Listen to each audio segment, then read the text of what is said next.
오늘도 인생 열차에 올라타신 여러분 환영합니다. 이 열차는 인생의 기억을 따라 멈추고 후회의 역에서 다시 출발합니다. 오늘의 사연은 죽기 전에 딱 한 번 손녀를 보고 싶다는 한 남자의 죽기 전 마지막 소망입니다. 저는 올해로 79입니다. 병원에서는 조심스럽게 말하더군요. 오래 넘기기 어렵다고. 괜찮습니다. 사람은 언젠가 가는 법이니까요. 다만 마음 한켠에 남은 미련 하나가 저를 붙잡고 있습니다. 손녀를 보고 싶다. 제 딸의 아이입니다. 하지만 저는 그 애의 얼굴조차 본 적이 없습니다. 제 딸은 단단한 아이였습니다. 어릴 때부터 혼자 뭐든 해내려고 했습니다. 저는 그게 마음에 들지 않았습니다. 제 딸은 어머니를 많이 닮았습니다. 착하고 똑똑하지만 저와는 달리 자기 생각을 굽히지 않았습니다. 문제는 저였습니다. 자식은 부모 뜻에 따라야 한다는 생각,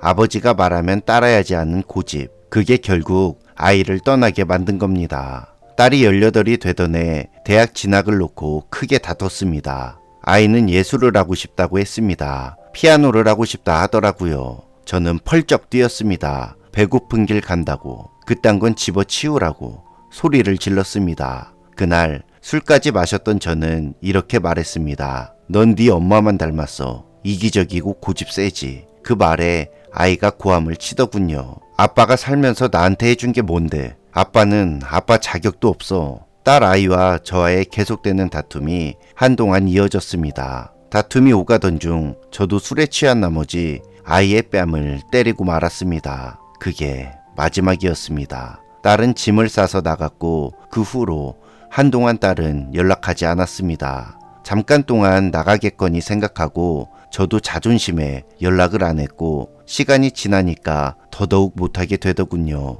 제가 먼저 연락을 할까 말까 핸드폰을 수없이 들여다보았습니다. 술잔을 기울이며 친구들에게 말했죠. 지 알아서 잘 살겠지. 하지만 밤이 되면 딸의 생일을 기억하며 초도 켜지 않은 케이크를 혼자 바라보곤 했습니다. 그렇게 3년쯤 지났을까? 저는 집 앞에서 혹시나 딸이 오지 않을까 하염없이 기다리고 있었습니다. 하지만 딸은 오지 않았습니다. 그게 제가 만든 결과라는 걸 그때서야 뼈저리게 알았습니다. 이후로 저는 딸을 찾을 용기를 잃었습니다. 용서받을 자격이 없다고 생각했습니다.